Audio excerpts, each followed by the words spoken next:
أعوذ بالله من الشيطان الرجيم. بسم الله الرحمن الرحيم.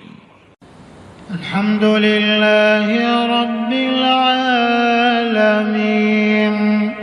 الرحمن الرحيم مالك يوم الدين إياك نعبد وإياك نستعين اهدنا الصراط المستقيم صراط الذين أنعمت عليهم غير المغضوب عليهم ولا الضالين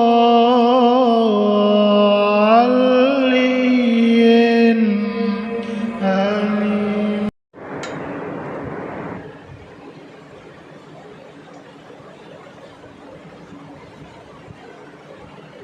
السلام عليكم ورحمة الله تعالى وبركاته. أعوذ بالله من الشيطان الرجيم. بسم الله الرحمن الرحيم. الحمد لله رب العالمين. اللهم صل على سيدنا محمد عدد ما في علم الله صلاة دائمة بدوام ملك الله. أما بعد فقد قال الله تعالى في القرآن العليم: ولكم في القصاص حياة يا أولي الألباب. وقال رسول الله صلى الله عليه وسلم: لو أن فاطمة بنت محمد سرقت لقطعت يدها. صدق الله العلي العظيم. அளவற்ற அருளாளனும் நிகரற்ற அன்புடையவனுமாகிய அல்லாஹுவின் திருநாமத்தால் ஆரம்பிக்கின்றேன். அருமையானவர்களே, நாம் எல்லாம் புனிதமான தினம் ஜும்மாவுடைய தினத்தில் அல்லாஹுடைய கட்டளையை நிறைவு செய்வதற்காக வேண்டி அல்லாஹுடைய ஆலயத்திலே ஒன்று கூடியிருக்கின்றோம். அல்லாஹு தஆலா கபூல் செய்வானாக. அருமையானவர்களே, நாம் எல்லாம் புனிதமான தீனுல் இஸ்லாத்தில் இருந்து கொண்டிருக்கின்றோம். நபி ஸல்லல்லாஹு அலைஹி வஸல்லம் அவர்களுடைய உம்மத்தாக இருக்கின்றோம். நம்மளுடைய மார்க்கம் இஸ்லாமிய மார்க்கத்தை பின்பற்றி நபி ஸல்லல்லாஹு அலைஹி வஸல்லம் அவர்களுடைய வழிமுறையை எடுத்து நடத்தக்கூடிய ஒரு சமுதாயம். நமக்கு என்று சில சட்டங்களை அல்லாஹ் ஏற்படுத்தி தந்திருக்கின்றான். அந்த சட்டங்களிலே தண்டனைக்குரிய சட்டங்களையும் குற்றவியல் சட்டத்தையும் அல்லாஹ் தஆலா தந்திருக்கின்றான். உதாரணமாக, ஒரு சகோதரர் திருடி விட்டார் என்று சொன்னால் அந்த திருட்டுக்கு உரிய தண்டனை அவர்களுடைய கரத்தை வெட்ட வேண்டும். இது நம்மளுடைய மார்க்கம் நமக்கு சொல்லித்தரக்கூடிய சட்டம். விபச்சாரம் செய்துவிட்டார், அவருக்கு 100 கசையடி கொடுத்து அவருக்கு அந்த தண்டனையை நிறைவு செய்ய வேண்டும். கொலை செய்துவிட்டார், கொலைக்கு கொலை செய்ய வேண்டும், அல்லது அவர்களுக்கு என்ன செய்ய வேண்டும், மன்னித்து அவர்களை விட வேண்டும் என்பதை நம் மார்க்கம் நமக்கு வலியுறுத்தி சொல்லித் தருகின்றது. இந்த சட்டங்களை எல்லாம் நாம் மார்க்கத்தை அறியாத சகோதரர்கள், மார்க்கத்தை புரியாத சகோதரர்கள் இந்த சட்டமெல்லாம் இப்படி இஸ்லாமிய மார்க்கத்திலே கடுமையான ஒரு சட்டமாக இருக்கின்றது என்று விமர்சிக்கக்கூடிய ஒரு சூழலிலே மனித சமுதாயம் இருந்து கொண்டிருக்கின்றது. ஆனால் அல்லாஹ் அந்த தண்டனைக்குரிய அந்த சட்டங்களை அல்லாஹ் சொல்லித் தரும் பொழுது, வலக்கும் ஃபில் கிசாஸி ஹயாத்துன், இந்த தண்டனைக்கு உரிய சட்டங்கள் இருக்கின்றது, அதில் ஹயாத்துன், உங்களுக்கு வாழ்வு இருக்கிறது என்பதை அல்லாஹ் இந்த வசனத்திலே சொல்லித் தருகின்றான். தண்டனைக்குரிய சட்டம் நமக்கு நிறைவேற்றப்படுகிறது என்று சொன்னால், இஸ்லாமிய மார்க்கம் சொல்லித்தரக்கூடிய அந்த தண்டனைக்கு உரிய சட்டம் நிறைவேற்றப்படும் பொழுது அதிலே வாழ்வு இருக்கிறது, ஹயாத்துன், உங்களுக்கு வாழ்வு இருக்கிறது என்பதை அல்லாஹ் குர்ஆனிலே சொல்லித் தருகின்றார். மக்காவுல குறைசியர்கள் சிறந்த கோத்திரத்தார்கள். அதிலே பல பிரிவுகள் இருப்பார்கள். அந்த பல பிரிவுகளிலே மக்சூம் கிளையை சேர்ந்த ஒரு கோத்திரத்தார்கள் இருந்தார்கள். அதாவது நமக்கு புரிகிற விதத்தில் சொல்ல வேண்டும் என்று சொன்னால் விஐபி லிஸ்டில் இருக்கக்கூடிய ஒரு கோத்திரத்தார்கள். அந்த கோத்திரத்தாரில் இருக்கக்கூடிய ஒரு பெண்மணி திருடி விட்டார். அந்த மக்சூம் கோத்திரத்தில் இருந்த ஒரு பெண்மணி திருடி விட்டார்.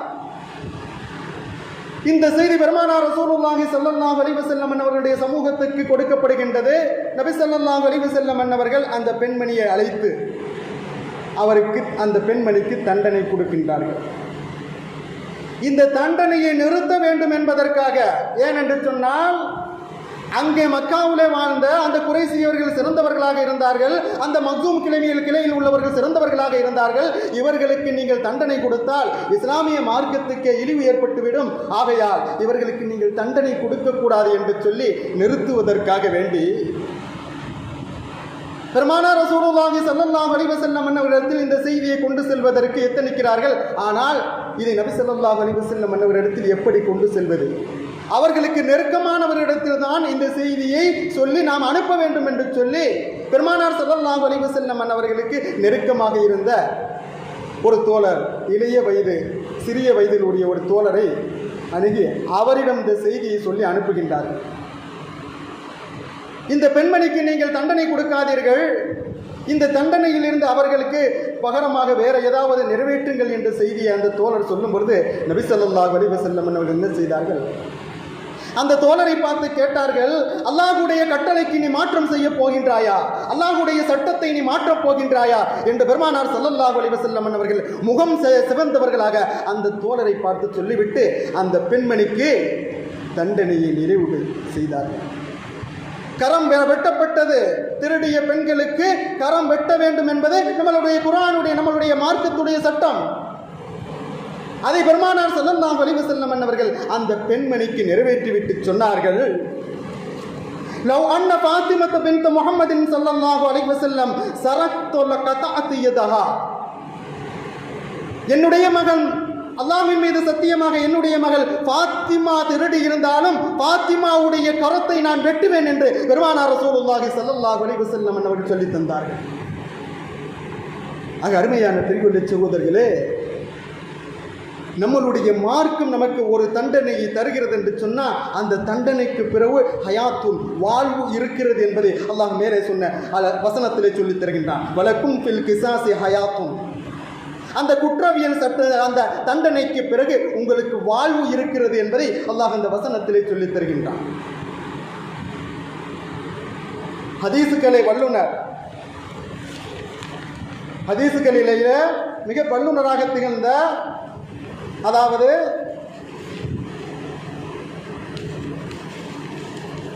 அஸ்மாஇ ரஹ்மஹுல்லா அவர்கள் ஹதீசு கலையில மிக சிறந்த ஒரு உஸ்தாது. அஸ்மாஇ ரஹ்மஹுல்லா அவர்களிடம் ஒரு சகோதரர், ஒரு மனிதர் வருகிறார். அவர் வந்து சொல்லுகின்றார், இஸ்லாத்தில் இருக்கக்கூடிய எல்லா அமல்களையும் நான் ஏற்றுக்கொள்ளுவேன், அது எனக்கு பிடித்தமான ஒரு மார்க்கமாக இருக்கின்றது.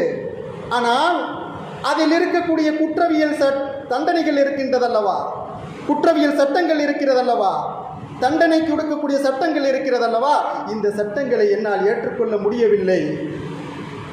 ஆகையால் நான் அதை வெறுக்கின்றேன் என்பதாக அந்த மனிதர் சொல்லும் பொழுது அஸ்மாஇ ரஹ்மத்துல்லாஹி அவர்கள் அந்த சகோதரரிடத்தில் சொல்லுகிறார், ஓ தோழரே, குர்ஆனை ஒரு பக்கம் வைத்து விடுவோம், பெருமானார் ரசூலுல்லாஹி ஸல்லல்லாஹு அலைஹி வஸல்லம் அவர்களுடைய வழிமுறையை ஒரு பக்கம் வைத்து விடுவோம், நாம் இருவதும் கொஞ்ச நேரம் நம்ம பேசுவோமா அப்படின்ட்டு அஸ்மாஇ ரஹ்மத்துல்லாஹி அவர்கள் அந்த தோழரிடம் கேட்கும் பொழுது, தாராளமாக பேசலாமே, என்ன விஷயம் என்று கேட்கும் பொழுது, உம்முடைய மகன் மிகப்பெரிய ஒரு நோய் வாய்ப்பட்டு இருக்கின்றார், அந்த நோயை குணப்படுத்துவதற்கு ஒரு ஆபரேஷன் செய்ய வேண்டும், ஒரு ஹாஸ்பிட்டலுக்கு செல்ல வேண்டும். அந்த ஆபரேஷன் முடிந்தால்தான் அந்த பிள்ளை உலகத்திலே வாழுவான், பிழைப்பான். அப்படிப்பட்ட ஒரு நோய்க்கு உட்பட்டு இருக்கின்றார். இதற்காக வேண்டி நீ என்ன செய்கின்றார்? தன்னுடைய பிள்ளையை நாம் காப்பாற்ற வேண்டுமே என்று சொல்லி பொருளாதாரத்தை திரட்டுகின்றார். அந்த ஆபரேஷன் செய்வதற்கு அதிகப்படியான தொகைகளை டாக்டர்மார்கள் கேட்கின்றார்கள், லட்சக்கணக்கில் கேட்கின்றார்கள். அந்த தொகையை நீ என்ன செய்கின்றா? அக்கப்பக்க உள்ள நண்பர்கள், தெரிந்தவர்கள் எல்லாரிடத்திலும் கேட்டு அந்த தொகையை திரட்டுகின்றாய்.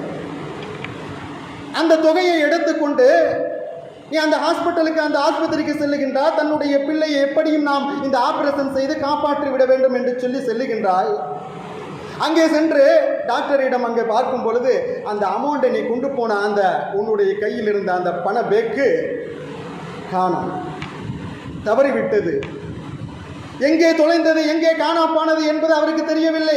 அவர்கிட்ட இருந்த எல்லா பணத்தையும், எல்லா சொத்து பத்தையும் அவர் விட்டுவிட்டு அந்த காசை எடுத்துக்கொண்டு அக்கம்பக்க தோழர்களிடமிருந்து எல்லா அந்த காசை எல்லாம் பெற்றுக்கொண்டு அந்த முழு தொகையும் அவர் தன்னுடைய பிள்ளைக்காக கொடுத்து தன் பிள்ளையை காப்பாற்ற வேண்டுமே என்ற எண்ணத்திலே அவர் சென்றார். அங்கே சென்று பார்க்கும் பொழுது அந்த பொருளாதாரம் எல்லாம் திருடன் திருடி விட்டான், காணாமல் போய்விட்டது.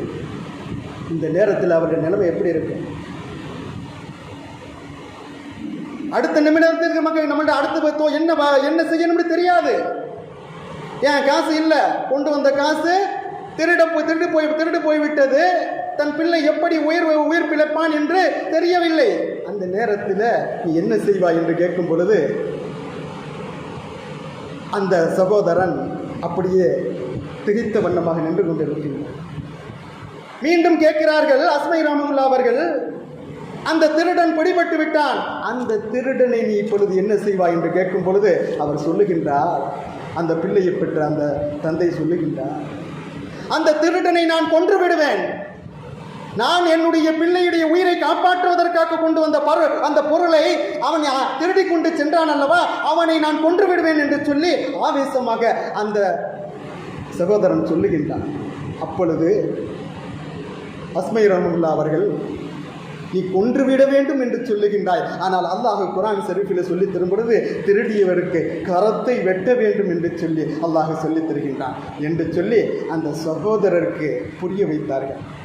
இஸ்லாமிய சட்டம் ஒரு தண்டனையை கொடுக்கிறது என்று சொன்னால் அதிலே உங்களுக்கு வாழ்வு இருக்கிறது என்பதை அல்லாஹ் சொல்லும் பொழுது அந்த தண்டனைக்கு பிறகு ஒரு வாழ்வு இருக்கின்றது என்பதை அல்லாஹ் குர்ஆனில் பேசுகின்றான். அப்பொழுது சொல்லிவிட்டு அந்த அஸ்மை ரஹ்மத்துல்லாஹி அவர்கள் அவரிடம் சொன்னார், எந்த சகோதரர் பாதிக்கப்பட்டிருக்கிறாரோ அந்த பாதிப்புடைய இடத்திலிருந்து நீ பார்க்க வேண்டும், அப்பொழுதுதான் அந்த தண்டனை சரியான தண்டனையா என்பதை உன்னால் புரிந்து கொள்ள முடியும் என்பதை அஸ்மை ரஹ்மத்துல்லாஹி அவர்கள் அந்த சகோதரருக்கு புரிய வைத்தார். ஆக அருமையான பிரிவுள்ள சகோதரர்களே, திருடு என்பது அது நம்மளுடைய மார்க்கத்திலே தண்டனைக்குரிய குற்றம். இன்றைக்கு இந்திய நாட்டிலே நம்மளுடைய நாம் எல்லாம் நாட்டுடைய ஒரு பிரஜையாக இருந்து கொண்டிருக்கின்றோம்.